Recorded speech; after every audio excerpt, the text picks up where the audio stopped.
Hello, my name is Travis Bean, and on this channel we talk Kanye West, and today we're talking about Donda 2. I know it already happened, but the reverberations from the Donda 2 listening party are still pulsating and have even reached all the way here to Chicago. I just felt a tremor. And it was a great show. It was awesome to see Kanye, to hear all these new songs. The songs definitely aren't finished. Some of them are a lot closer to being finished than others, but there's a lot of mumbling and the mixes maybe weren't all the way done. But part of the reason we were also there was to hear Donda songs be performed. Hear Off the Grid, hear Praise God, hear Jail, hear Hurricane, like live for the first time. So, yeah, we're excited about that.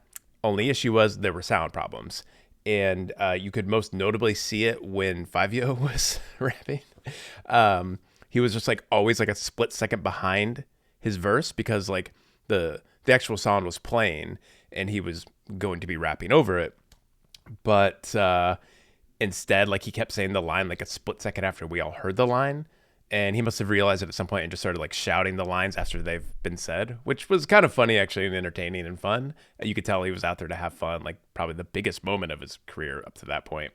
But still not great.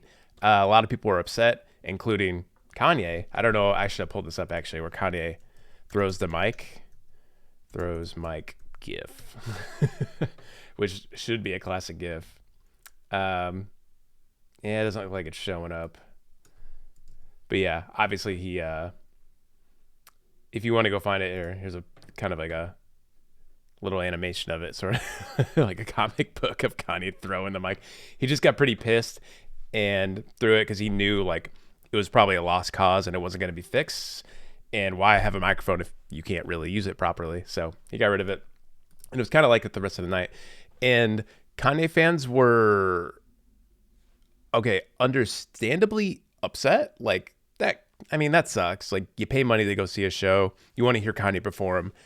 Something little like this gets messed up and you don't get to hear it. And there's nothing to do about it. That sucks. But as always happens with this kind of thing, like the reaction was a little over the top maybe. And people who were on the sound design for the show are getting like harassed. And if it's anything like we've seen in the past, like getting like threats, which is ridiculous. And as a result, we've seen a lot of people who were part of the sound design reacting. And you see here, Dion Zine.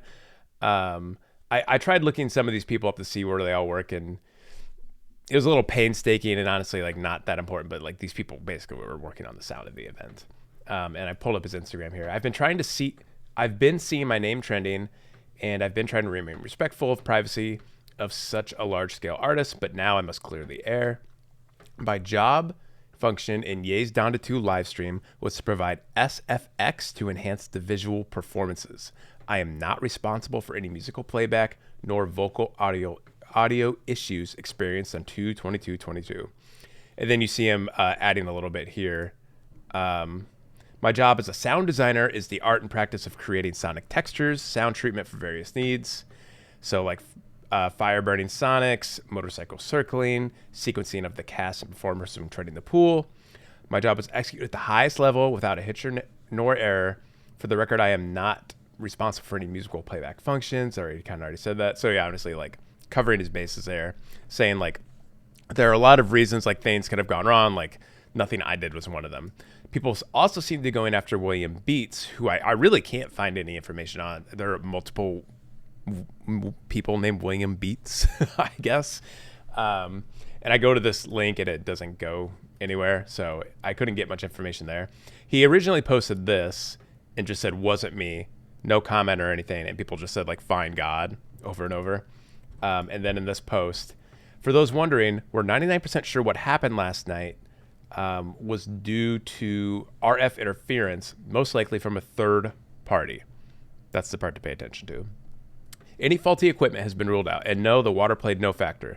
We do everything possible beforehand to prevent things like this from happening, which is probably true. Like I'm not a technical person, but I've worked plenty of like events. Like I was a reporter for years, and when you're part of like this big setup, like they do test, the hell out of things. They try to make sure it's proper, and it doesn't always happen. The production crew is one of the best in the business. Please do not go after the production crew members on their personal pages. It was no one's fault. Stuff just happens sometimes. And he puts find God at the end. And I liked how people like were reacting to that. Like, how are you telling us to find God? But here's the obviously that's the part we're all looking at is RF interference from a third party.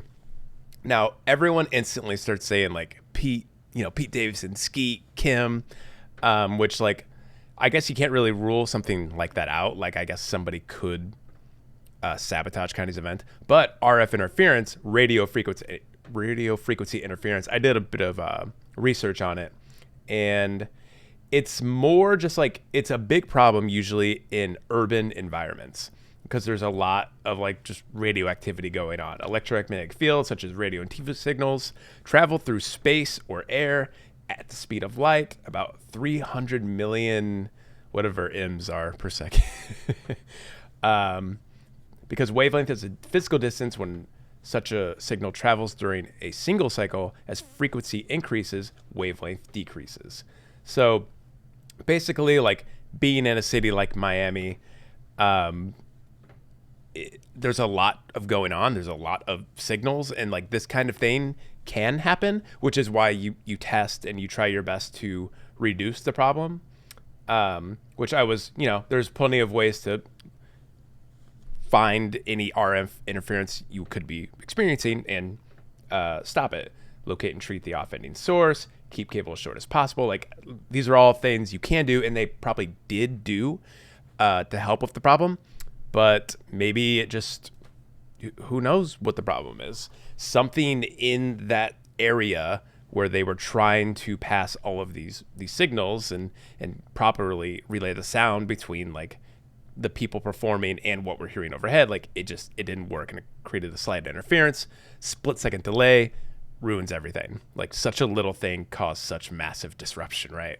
So yeah, I guess someone could, like a single person could have sabotaged Kanye's show, but it doesn't seem that's really the case, which I think it's interesting that they didn't, William Beats here didn't make that more clear from a third party. Like that makes it, to me, that does make it sound like someone did it on purpose, but it just kind of really means that a third party is anything, any party, any entity involved in creating that interference. So that's what happened.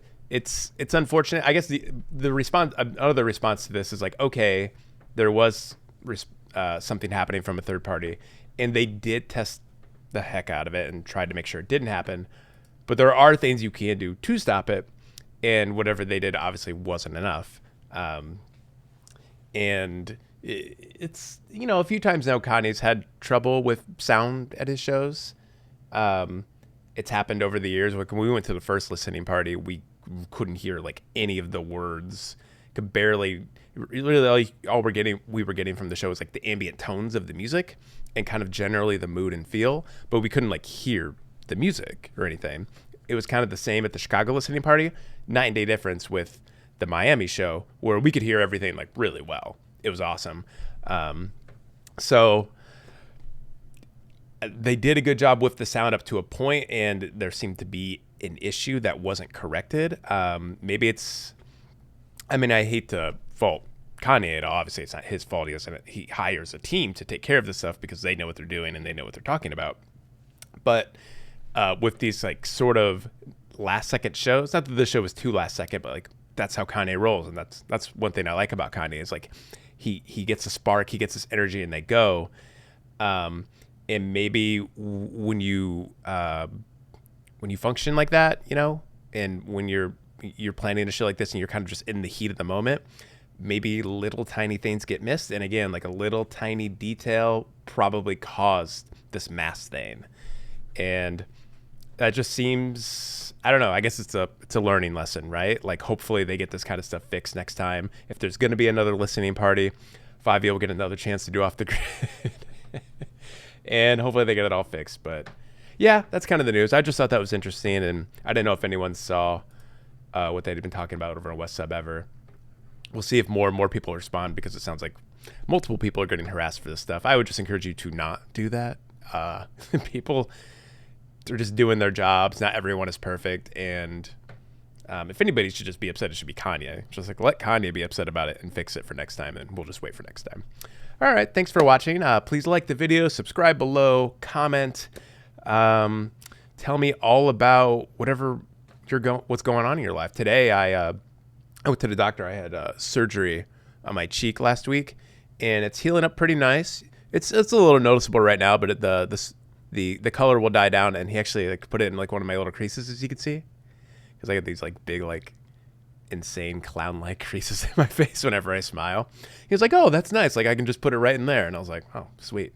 Yeah, they had to go in and excise a cyst that at one point blew up so huge that it looked like a bouncy ball was on my face. You know, one of those like super balls or something, or a gumball. It was like sticking out of the side of my face. And a lot of you people very nicely asked me, "What the fuck's on your face?" when it was happening, and I really appreciated that. Okay, I don't know how I got here. Stay wavy, keep it loopy.